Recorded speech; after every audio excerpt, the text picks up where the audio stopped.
Here's where I'm at after a couple nights of after work therapy.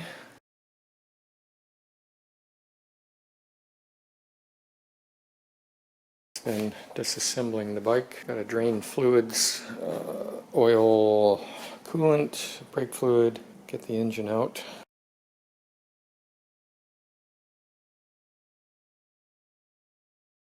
A pile of parts here, and I got parts over here to go out to the pool house and get some bins and get this stuff all segregated and make some final decisions. My buddy has got me second guessing repainting all this bodywork. He says all these little scuffs add to the originality of the bike. It's only original once. I agree with that thought. Again, I got to make some decisions what I want to do here. And on powder coating, how far do I want to go on powder coating? I took this bike apart once before when I first got it, or right after I first got it, and I used spray paint on a lot of these parts, these handlebars, that upper triple clamp, that triple clamp. The paint has held up quite well. The master cylinder. So I may go with spray bombing some of these parts rather than powder coat. The same thing on the frame. I just have to decide if I want to powder coat it or what I'm going to do. This frame is in pretty good shape.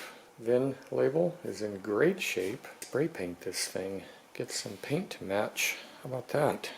The emission control label is in real good shape too. I came out here this evening to work on this thing and there's fluid all over. Yesterday I took the fork brace off and apparently this fork is just spewing fluid out. I find it quite strange how it does that. It just comes out even with the forks not compressed. A lot of fluid. And there you go. Sucker's full. So I guess next up was draining the fork fluid, which I've done. And I did this side. And then I did this side. Apparently when I was compressing the forks on that side, it built up pressure and it shot out all over me and all over the floor a little bit. And my pants way over there. A little more disassembly has taken place. Pipes are off. The rear sets are off. Lost a little time cleaning up the oil mess. I don't know what else. I'm making progress. By the end of the weekend it should be all down to the frame.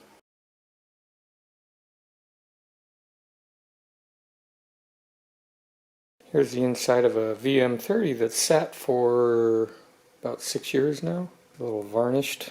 This was premix. Still liquid in there, but pretty yucky looking. Main jet's a little gunked over.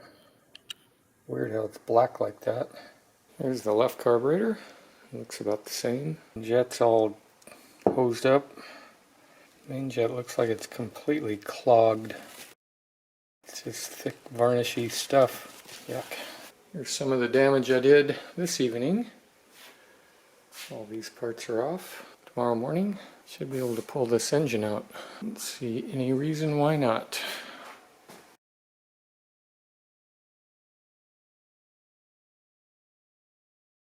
Couldn't stand how dirty these carburetors are. This main jet is completely clogged.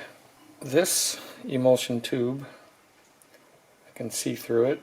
This one is basically clogged. Looks like there's a pinhole in there. Another clogged main jet. I wonder what size these are. Can't tell. I cleaned the bowls out a little bit. I'm going to pour some gasoline in there and let this stuff soak. I've never pulled an engine out like this. I usually just manhandle it out. I think I'm ready to go here. I'm glad they put these handles on these things. It's a handy handle.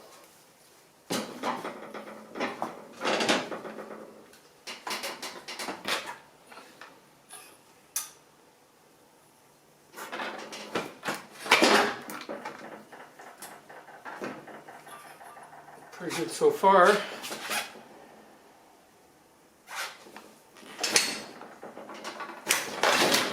at that.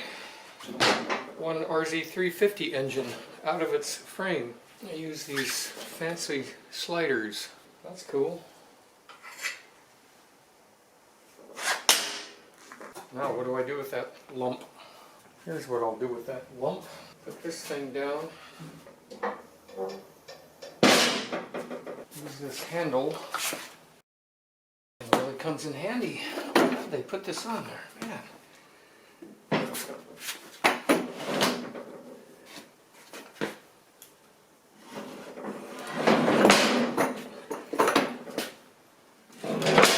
There we go.